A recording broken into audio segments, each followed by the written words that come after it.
Friends, मैं आयुष आप सबों का फिर से स्वागत करता हूं आपके अपने यूट्यूब चैनल शिक्षा विद आयुष में। दोस्तों, स्टैटिक जीके का जो हमारा प्रैक्टिस सेट चल रहा था, ये उसका प्रैक्टिस सेट नंबर 6 होने वाला है। साथ ही अगर आपने इसके पीछे के प्रैक्टिस सेट्स को अभी तक नहीं देखा है तो ऊपर आई बटन पर मैं प्लेलिस्ट का लिंक दे देता हूँ, आप लोग वहाँ से भी उस वीडियोज़ को देख सकते हैं। दोस्तों, अगर वीडियो अच्छा लगा होगा तो वीडियो को लाइक कीजिएगा। साथ ही अगर चैनल पे नए हैं तो चैनल को सब्सक्राइब करके बेल आइकन क्लिक कर लीजिए, जिससे कि हमारे और भी रेगुलर वीडियोज़ की अपडेट आप तक जल्द से जल्द पहुंच सके। दोस्तों, पीछे की वीडियोस है, आप लोग उसको भी देखिएगा अगर अभी तक नहीं देखे हैं, क्योंकि सारा वीडियो आपके लिए हेल्पफुल रहेगा। हर वीडियो में आपका 20 क्वेश्चन स्टैटिक जीके का है, जो कि अभी प्लेटफॉर्म का नया बुक लॉन्च हुआ है, उसका जो है सो पर सेट कराया जा रहा है। और बहुत सारे दोस्तों को वीडियो पसंद भी आया है। कमेंट बॉक्स में बहुत सारे पॉजिटिव कमेंट आ रहे थे, जिसको देखने से क्या होता है कि थोड़ा सा एक मोटिवेशन मिलता है। तो बाकी सभी लोगों को प्यार देने के लिए बहुत बहुत धन्यवाद। तो आइए हम लोग जो है सो बिना देर किए अपना पार्ट 6 स्टार्ट करते हैं। तो दोस्तों, एक बात और बता देते हैं कि अगर आप लोग दो तरीके से स्टडी कर सकते हैं। आप लोग या तो बुक परचेज करके उसको याद कर लीजिए, साथ में जब प्रैक्टिस सेट हमारे चैनल पे आए तो उसमें आप लोग जो है सो उसको याद किए हुए चीज़ को एक बार रिवीजन कर सकते हैं और साथ में अपना टेस्ट भी लगा सकते हैं। अगर ऑफलाइन बुक आप लोग नहीं खरीद सकते हैं तो आप लोग प्रैक्टिस सेट के साथ भी चल सकते हैं, नोट्स भी इसका बना सकते हैं, जो कि आपको काफ़ी हेल्पफुल रहेगा। और आरआरबी, एनटीपीसी हो या फिर ग्रुप डी या फिर रेलवे का अगर आरपीएफ का भी एग्जाम नोटिफिकेशन जो कि आने वाला है, उस सबों में बात करें तो काफ़ी आपका हेल्पफुल होने वाला है स्टैटिक जीके। अगर जो स्टैटिक जीके का सीरीज चल रहा है, इसको आप कंटिन्यूअस वे में एक अच्छे तरीके से देखते हैं और सभी चीज़ों को एक बारीकी से समझते हैं, तो आपका स्टैटिक जीके के पोर्शन से मैं दावे के साथ कह सकता हूँ, रेलवे ही नहीं, रेलवे, एसएससी हो, किसी भी एग्जाम में, कॉम्पिटिटिव एग्जाम हो जहां स्टैटिक जीके पूछा जाता है, तो अगर ये पूरा सीरीज आप लोग पूरे अच्छे तरीके से कर लेते हैं तो आपका कोई भी स्टैटिक जीके का क्वेश्चन नहीं छूटने वाला है। और लेवल क्वेश्चन का काफ़ी अच्छा है, जो कि आप लोग ने पीछे भी देखा है। तो आइए बिना देर के हम लोग स्टार्ट करते हैं अपना प्रैक्टिस सेट नंबर 6। तो फ्रेंड, प्रैक्टिस सेट नंबर 6 का फर्स्ट नंबर क्वेश्चन है कि 5 विकासशील देशों के अंतर्राष्ट्रीय संगठन, कौन सा संगठन की बात हो गई तो ब्रिक्स के बारे में बोला गया। ठीक है, ब्रिक्स में कौन कौन से देश शामिल हैं, तो आइए देख लेते हैं पहले ब्रिक्स के बारे में। देखिए, ब्रिक्स काफ़ी आसान है याद रखना। एस से आपको याद रखना है साउथ अफ्रीका, यहाँ सी से आपको याद रखना है चाइना, सी से याद रखना है चाइना, आई से आपको याद रखना है इंडिया, आर से आपको याद रखना है रसिया, थोड़ा सा स्पेस कम पड़ रहा है, इस टाइप से आप लोग चार्ट बना के रख लीजिए, आर से रसिया, और बी से आपका क्या होगा तो बी से आपका हो जाएगा ब्राज़ील। तो कौन कौन सा हो जाएगा आपका, तो ऑप्शन से देख लीजिए, ब्राज़ील भी था, रसिया भी था, भारत भी था, चाइना भी था और दक्षिण अफ्रीका। तो आपका ऑप्शन नंबर ए ही इस प्रश्न के लिए राइट आंसर हो जाएगा। तो ब्रिक्स में टोटल 5 देश हैं, कौन कौन से, ब्राज़ील, रूस, भारत, चाइना और दक्षिण अफ्रीका। साथ ही अगर ब्रिक्स संगठन की बात करेंगे तो ब्रिक्स संगठन आपका 2006 में जो है सो इसको बनाया गया था। नेक्स्ट देखते हैं, क्वेश्चन नंबर 2 है, एक तरफ जो है सो कुछ संस्थाएं दी हुई हैं और वो कहाँ पे अवस्थित हैं उसको लेके प्रश्न है। तो आइए हम लोग इसको भी देख लेते हैं। क्वेश्चन नंबर 2 फर्स्ट है कि नेशनल इंस्टीट्यूट ऑफ इम्यूनोलॉजी। ठीक है, नेशनल इंस्टीट्यूट ऑफ इम्यूनोलॉजी कहाँ पे है, तो ये आपका नई दिल्ली में है। ठीक है, नेशनल इंस्टीट्यूट ऑफ इम्यूनोलॉजी कहाँ पे है, तो ये आपका नई दिल्ली में है। साथ ही दूसरा है national centre for sale science. ठीक है, national centre for sale science, तो ये आपका कहाँ पे है, तो ये आपका है पुणे में, national centre of cell science Pune में है। आगे है centre for DNA fingerprint and diagnostics, ये आपका हैदराबाद में है।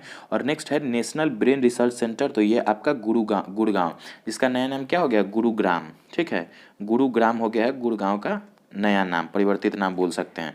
तो इस तरह से आपका अगर देखेंगे कूट से तो आंसर हो जाएगा आपका ऑप्शन नंबर ए बी। ठीक है, ऑप्शन नंबर बी जो होगा सो इस प्रश्न के लिए राइट आंसर हो जाएगा। नेक्स्ट है बंधुआ मजदूरी कब लागू की गई थी, तो बंधुआ मजदूरी लागू की बात नहीं, यहाँ बोला गया कि कब खत्म की गई थी। ठीक है, तो जब लागू था उसका जो है सो गवर्नमेंट के द्वारा कह सकते हैं कि एक तरह से आपका जो सो कानून बना के उसको ख़त्म किया गया था, तो 1976 में। ठीक है, बंधुआ मजदूरी को जो है सो 1976 में जो है सो एक तरह से बंद कर दिया गया, और जो भी बंधुआ मजदूर थे उन पे जो भी कर्ज था उन सबों को माफ़ करते हुए सभी को जो है सो आज़ाद कर दिया गया था, बंधुआ मजदूर को। साथ ही अगर देख लेते हैं बंधुआ मजदूरी, तो बंधुआ मजदूरी आपका प्राचीन काल से चली आ रही एक प्रथा थी, जिसमें कि बहुत सारे गरीब लोगों को के ऊपर अगर किसी तरह का कर्ज होता था तो उनको जो है सो बिना पैसे दिए एक तरह समझिए तो उनका जो है सो एज अ लेबर वर्क करवाया जाता था। तो बंधुआ मजदूरी कब जो है सो इससे छुटकारा मिला था, तो 1976 में। और अभी जो है सो बंधुआ मजदूरी एक तरह का कानूनन अपराध भी है। नेक्स्ट है, भारतीय वायुसेना में निम्न में से कौन सी कमान नहीं है। तो यहाँ पर कुछ कमान है, उत्तरी पश्चिमी कमान, मध्य वायु कमान, दक्षिण पश्चिम वायु कमान। तो बोल्ड लाइन में से कौन सा वायु कमान नहीं है अभी, तो कौन सा है, तो ये वाला आपका हो जाएगा ऑप्शन नंबर ए। ठीक है, उत्तरी वायु कमान नहीं है। नेक्स्ट है, यूरोपीय सेंटर फॉर न्यूक्लियर रिसर्च की प्रयोगशाला कहाँ है। यूरोपीय सेंटर फॉर न्यूक्लियर रिसर्च की प्रयोगशाला कहाँ है, तो ये आपका कहाँ पे हो जाएगा, तो इस प्रश्न का राइट आंसर हो जाएगा आपका ऑप्शन नंबर ए, जेनेवा स्विट्जरलैंड। किसका प्रयोगशाला की बात की गई है, तो यूरोपीय सेंटर फॉर न्यूक्लियर रिसर्च कहाँ पे हो जाएगा, जेनेवा में। नेक्स्ट क्वेश्चन है, अर्जुन पुरस्कार पाने वाली प्रथम भारतीय महिला कौन थी। कौन सा पुरस्कार की बात हो रही है, अर्जुन पुरस्कार। तो अर्जुन पुरस्कार पाने वाली प्रथम भारतीय महिला की बात करेंगे तो प्रथम भारतीय महिला हो जाएगी एन लैम्सडन। ठीक है, अर्जुन पुरस्कार पाने वाली प्रथम भारतीय महिला हो जाएगी एम लैम्सडन। अगर एम लैम्सडन के बारे में देखेंगे तो ये आपका हॉकी खिलाड़ी थी। ठीक है, हॉकी की खिलाड़ी थी।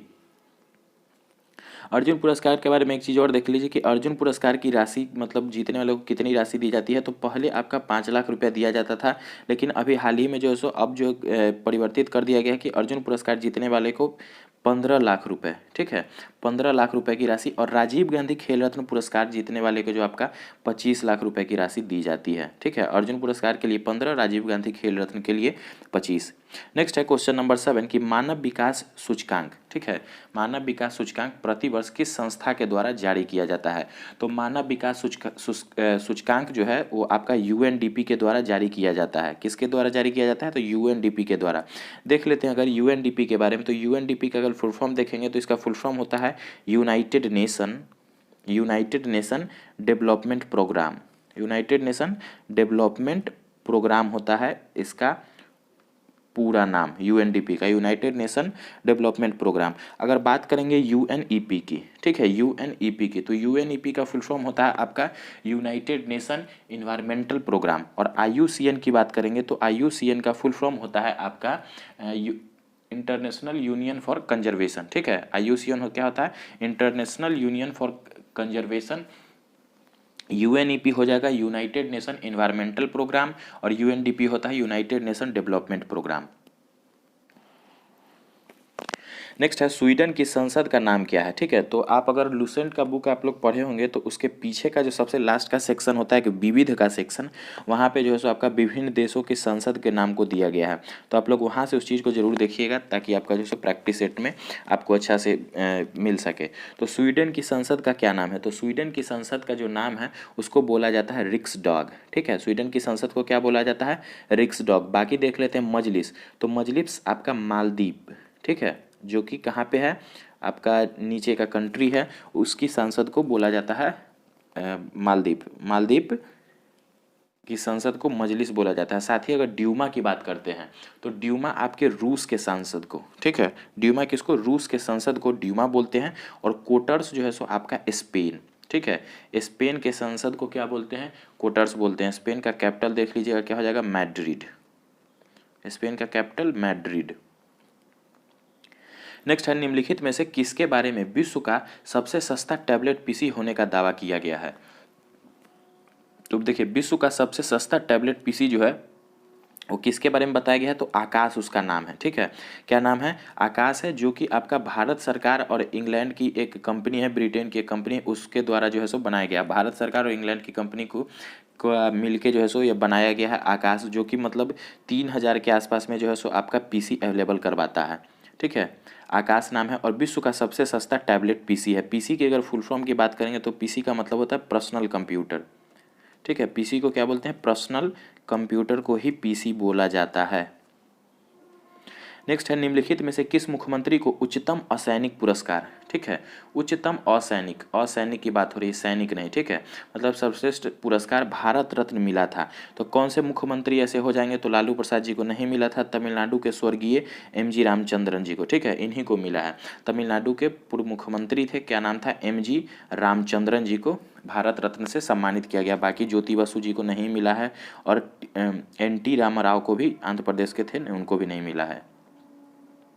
तो इस प्रश्न के लिए आपका राइट आंसर हो जाएगा 10 के लिए ऑप्शन नंबर बी। ठीक है, कौन से मुख्यमंत्री को मिला है भारत रत्न? तो तमिलनाडु के पूर्व मुख्यमंत्री थे एम.जी. रामचंद्रन। नेक्स्ट है क्वेश्चन नंबर 11 कि भारत में प्रथम स्टॉक एक्सचेंज किस वर्ष स्थापित हुआ था?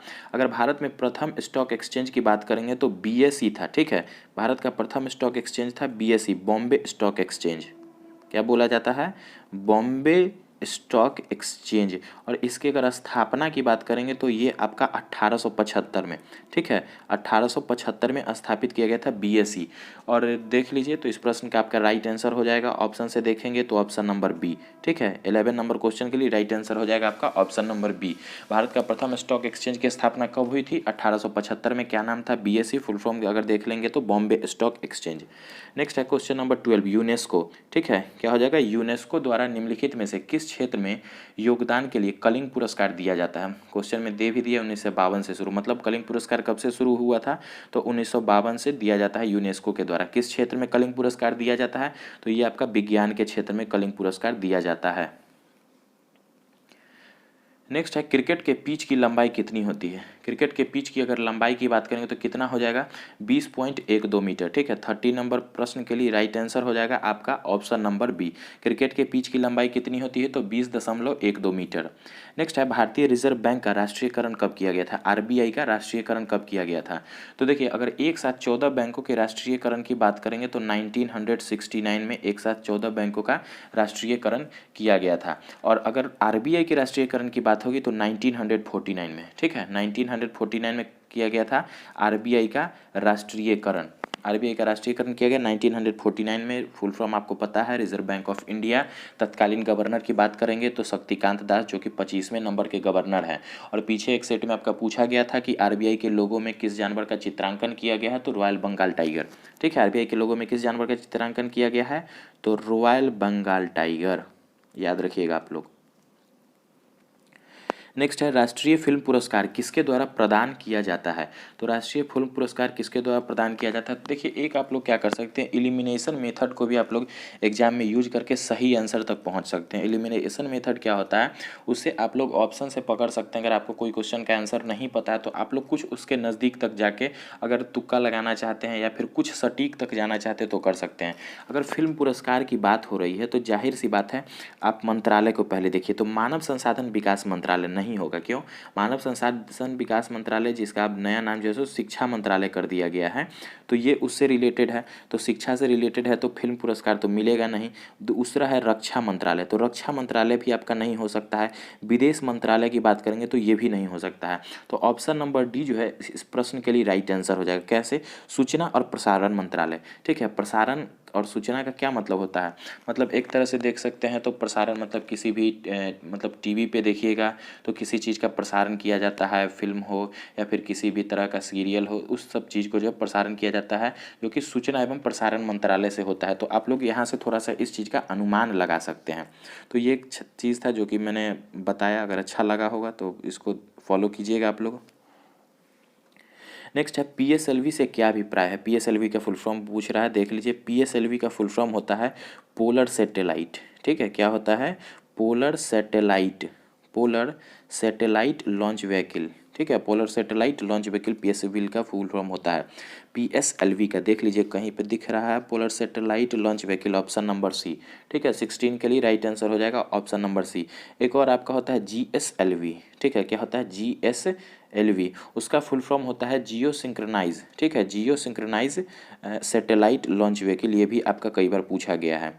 नेक्स्ट है क्वेश्चन नंबर 17, भारतीय अमेरिकी लेखक। ठीक है, भारतीय अमेरिकी लेखक श्याम सरन द्वारा लिखित पुस्तक की पहचान करें। भारतीय अमेरिकी लेखक मतलब कि मूल रूप से भारतीय हैं लेकिन अभी अमेरिकी हैं, लेखक हैं श्याम सरन। उनके द्वारा लिखित पुस्तक की पहचान कीजिए। कौन सा पुस्तक है उनके द्वारा लिखा गया? तो उनके द्वारा लिखा गया पुस्तक का नाम है option number A, How India Sees the World. ठीक है, पुस्तक का क्या नाम है? How India Sees the World. तो इस प्रश्न के लिए राइट आंसर हो जाएगा option number A. Next question है क्वेश्चन नंबर 18, सिग्मो क्या है? सिग्मो क्या है? ये आपका एनटीपीसी। ठीक है, एनटीपीसी 2016 का पूछा गया क्वेश्चन है, प्रीवियस ईयर क्वेश्चन दिया गया है। तो सिग्मो क्या है? तो गोवा के बसंत ऋतु का महोत्सव। ठीक है, गोवा का बसंत ऋतु का एक महोत्सव है जिसको कि क्या बोला गया है?